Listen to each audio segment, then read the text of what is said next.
देखिए, जब जब बीजेपी का राज आता है तब तब अल्पसंख्यकों को टारगेट किया जाता है। हल्द्वानी की जो घटना है ये बहुत निंदनीय है, जिसकी जितनी इसकी निंदा की जाए उतनी कम है। देखिए, जितनी इसकी निंदा उतनी कम है।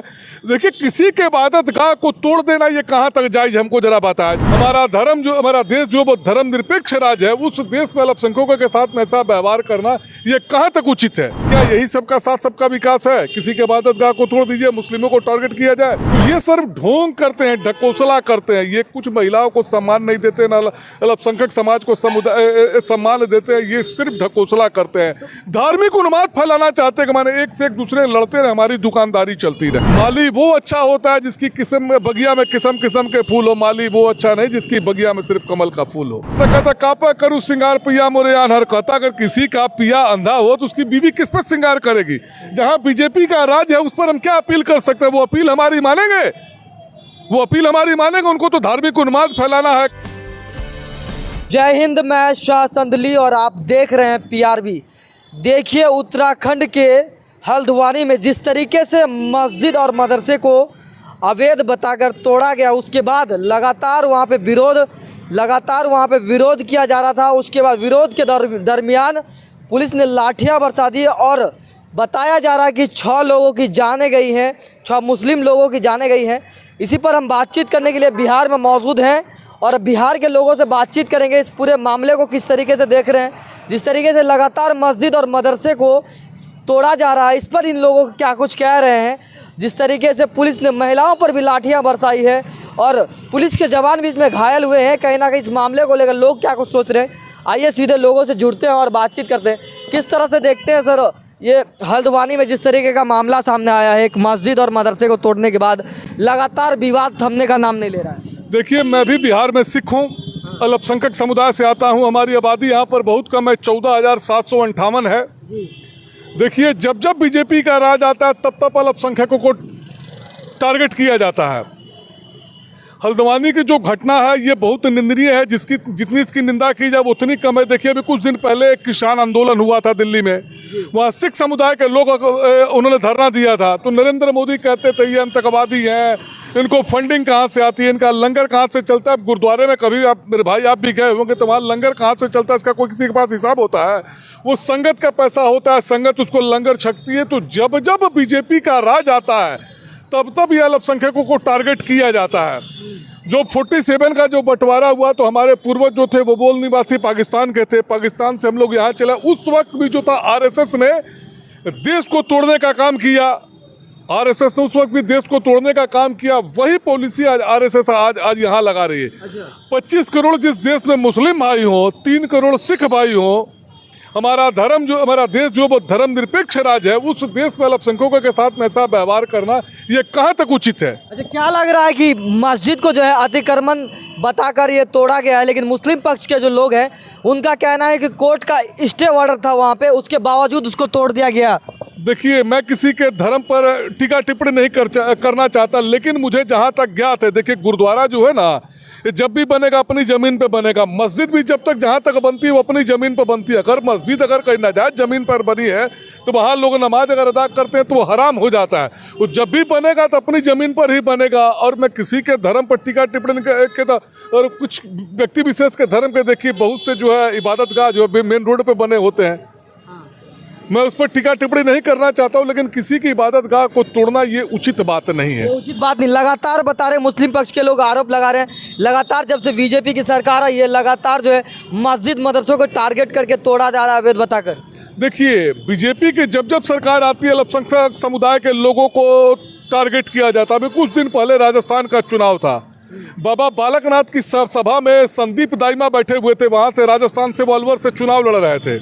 उन्होंने कहा था कि मस्जिद और मदरसे की तरह गुरुद्वारे भी नासूर हो जाएंगे। तो इन लोगों की तो पॉलिसी ये रहती है कि माने मंदिर को माने छोड़ा जाए, मस्जिद को गुरुद्वारे को नासूर बताया जाए, इनको गिराया जाए, इनको अवैध बताया जाए। जब जब बीजेपी का राज आता है अल्पसंख्यक समुदाय के लोगों को टारगेट किया जाता है। देखिए, देश आज़ादी में सिखों का योगदान, जलियांवाला बाग में करीबन लगता है 700-800 सिखों को गोलियों से भुंदवा दिया गया। तो जब जब देश की आज़ादी हुई, काला पानी की सजा जो मिली सबसे ज़्यादा सिखों को मिली। देश की आज़ादी में सिखों का बहुत बड़ा योगदान रहा, देश जब आज़ाद हुआ। 99 का जो कारगिल युद्ध हुआ उससे पहले लगता है मेरे को 17-18 परमवीर चक्र मिले थे, जिसमें 12-13 सिख रेजिमेंट ने लिए थे। जब जब देखिए देश पर विपदा आती है, सिख रेजिमेंट जो है वो आगे जाती है। कहता भारत माँ के 4 सिपाही, हिंदू मुस्लिम सिख ईसाई, यही ना 4 पिलर है भारत के। भारत एक धर्मनिरपेक्ष राज्य है। ये कहते हैं अवैध जो है मंदिर जो है वो मैंने मस्जिद जो है अवैध जो है, तो ये देश का लाल किला जो है ये किसने बनाया था? शहंशाह शाहजहां ने बनाया था, जहां भारत का तख्तो ताज जो है फहरता है, लाल हमारा तिरंगा झंडा फहराया जाता, वो किसका बनाया हुआ था? आगरे का ताजमहल किसका बना हुआ? कुतुब मीनार किसका बना? सारे तो मुस्लिम शासकों का बनाएगा। मुस्लिम भी हमारे भाई इस देश पर, उनका भी उतना अधिकार है जितना हिंदू का, जितना सिखों का है। अच्छा, कितना समर्थन देंगे इस मामले इस घटना को? आप समर्थन दे रहे हैं, विरोध, कितना विरोध दे रहे हैं? मैं समर्थन का तो सवाल ही नहीं उठता, सवाल ही गलत। पूरा जितनी इसकी निंदा उतनी कम है। देखिए किसी के इबादत गाह को तोड़ देना ये कहाँ तक जायज, हमको जरा बताया। जो कोई मंदिर में जाता है वो मंदिर उसकी आस्था है, कोई गुरुद्वारे में जाता है उसके गुरुद्वारे में आस्था है, कोई मस्जिद में जाता है उसकी मस्जिद में आस्था है। तो कहने का मतलब किसी को अतिक्रमण बताकर उसको तोड़ देना, मदरसों को, मज़ारों को, ये कहाँ तक उचित है? ये बिल्कुल अनुचित काम है। ये एक व्यक्ति विशेष को तंग किया जाता है, जैसे मुस्लिमों को तंग किया जाता है, सिखों को तंग किया जाता है। मोदी जी कहते हैं सबका साथ सबका विकास। क्या यही सबका साथ सबका विकास है? किसी के इबादतगाह को तोड़ दीजिए, मुस्लिमों को टारगेट किया जाए, सिखों को टारगेट किया जाए। वहाँ पर किसान आंदोलन हुआ था, 731 किसान मर गए थे, तो उनको आतंकवादी बोला गया, खाड़ाकू बोला गया। कतन को फंडिंग कहाँ से आती है? पाकिस्तान से उनको फंडिंग हो रही है। तो ये तो इनका आरोप लगाने का इनका काम है। बीजेपी आरएसएस की नीति ये कि माने भाई से भाई को लड़ाओ, राज करो। ये जो मतलब देखिए, अगर जागरूक हम लोग हो जाएंगे तो पूछेंगे ना, मोदी जी आपने वादा किया था 15 लाख रुपए आना चाहिए, आपने कहा था 30 रुपये लीटर पेट्रोल मिलना चाहिए, आज पेट्रोल 107 रुपये लीटर मिल रहा है। पहले यही बाबा रामदेव कहते थे आपको 60 रुपये लीटर वाली सरकार चाहिए या 30 रुपये लीटर वाली सरकार चाहिए, तो जनता कहती थी हमको 30 रुपये लीटर वाली सरकार चाहिए।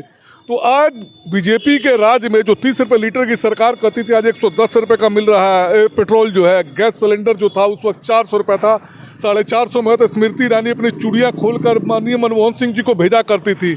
आज गैस सिलेंडर 1250 में आज बिक रहा है। तो स्मृति ईरानी कहाँ सोई है? बाबा रामदेव कहाँ सोए हुए? अन्ना हजारे कहाँ सोए हुए हैं? तो क्या लग रहा है कि अभी जो जिस तरीके से इस मस्जिद को तोड़ा गया, उसके बाद से जिस तरीके से विवाद हुआ, उसके बाद सीएम जो है धानी साहब ने ये सीधे ये आदेश दे दिया है जो दिखे उनको गोली मार दिया जाए, फायरिंग ये तो जलियांवाला जनरल डायल वाली भूमिका में आ गया कि वहाँ लोग शांति प्रस्ताव लोग वहाँ बैठ कर रहे थे, गोलियां चलवा दी।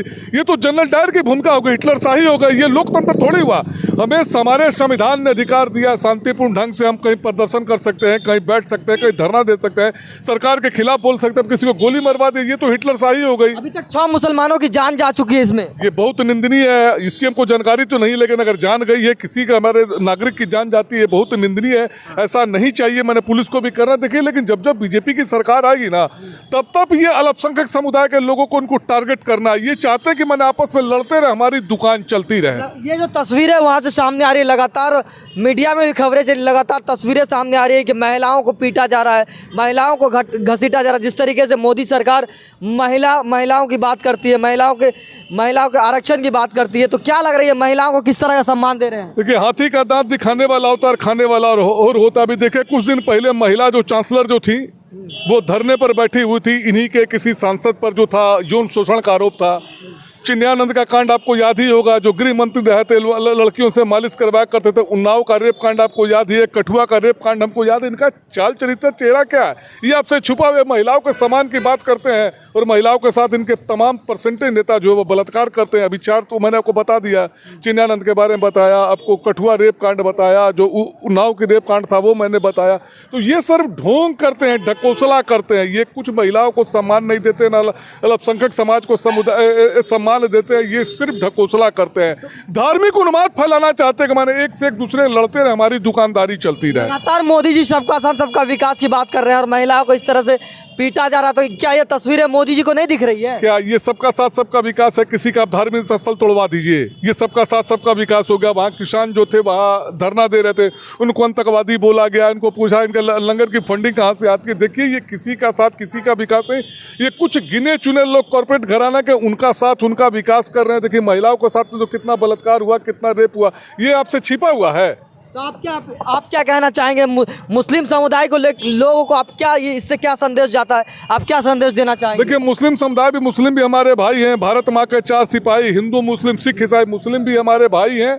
वो भी, उनको भी जितना मेरा अधिकार है इस देश में रहने का, उतना उनका अधिकार है रहने का। सारे लोगों का अधिकार जो हमारे संविधान ने जो बराबर दिया है। मैं मुस्लिम समुदाय के लोगों से शांति की अपील करूंगा, आपस में आकर धार्मिक उन्माद नहीं फैले, आपस में भाईचारा कायम करें। भाईचारा कायम रहे। देखिए, आगे भी 47 में जो देश का बंटवारा हुआ तो वो आरएसएस की देन थी ना। जो देश के जो 2 टुकड़े हुए, आरएसएस की देन थी। वो मैं चाहता हूँ कि आपस में हम लोग का भाईचारा बना रहे। माली वो अच्छा होता है जिसकी किस्म में बगिया में किस्म किस्म के फूल हो। माली वो अच्छा नहीं जिसकी बगिया में सिर्फ कमल का फूल हो। अच्छा, वो माली कभी अच्छा नहीं हो सकता जिसकी बगिया में सिर्फ कमल का फूल हो। माली वो अच्छा होता है जिसकी बगिया में सारे किस्म किस्म के फूल हो। हमारा देश एक धर्मनिरपेक्ष राज्य है। भारत माँ के 4 सिपाही हैं, 4 पिलर है, 4 सैनिक हैं हम लोग। हिंदू मुस्लिम सिख ईसाई सबको बराबर का अधिकार है। वहाँ के सरकार को आप क्या कहेंगे, सरकार से क्या अपील है वहाँ की? देखिए, कहता को भोजपुरी का कहावत है, कहता कापा करूँ सिंगार पिया मोरे अनहर। कहता अगर किसी का पिया अंधा हो तो उसकी बीवी किस पर सिंगार करेगी? जहाँ बीजेपी का राज है उस पर हम क्या अपील कर सकते हैं? वो अपील हमारी मानेंगे? वो अपील हमारी मानेंगे? उनको तो धार्मिक उन्माद फैलाना है। कहता कापे करूँ सिंगार पिया मोरे अनहर। तो ये अंधे लोग हैं, ये क्या कहे जाए? इनको अपील करने से भी कोई फायदा थोड़ी है। तो सुनने वाले ने, इनका तो काम है धार्मिक उन्माद फैलाओ, झगड़ा झंझट फैलाओ। वहाँ के जो कांग्रेस के विधायक है, जहाँ पे घटना हुई है, वहाँ के स्थानीय विधायक ये कह रहे हैं कि पुलिस जो जल्दबाजी में इस तरीके से लाठीचार्ज कर दी, इस तरह से नहीं करना चाहिए था। देखिए, पुलिस का उसमें मैं दोष नहीं दूंगा, दोष सरकार का होता है। पुलिस तो बेचारा गुलाम है सरकार का। वो जो कहेगी गोली चलाओ, लाठी चलाओ। देखिए, कोई भी मामला जो है शांतिपूर्ण ढंग से निपटना चाहिए। हमारे देश में अदालतें हैं, लोअर कोर्ट है, हाई कोर्ट है, सुप्रीम कोर्ट है। अदालत के मामले से वो मामले को निपटना चाहिए। अब किसी के इबादतगाह पर आप जो है बलडोजर चलवा दीजिए, ये सब काम तो उचित नहीं है, अनुचित लगता है। अभी कुछ दिन पहले आतिक की हत्या ही हो गई थी, पुलिस कस्टडी में मारा गया। कहता कि नहीं, मीडिया वाला बनकर आया था, उसको गोली मार दिया।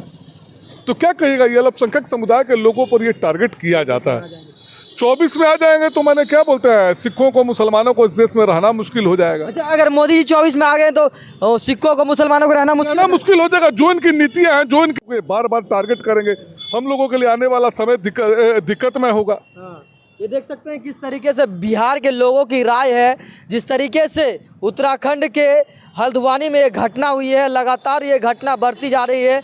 वहाँ पे अभी माहौल पूरा एकदम भगदड़ मचा हुआ है, लोगों के बीच अफरा तफरी सी मची हुई है।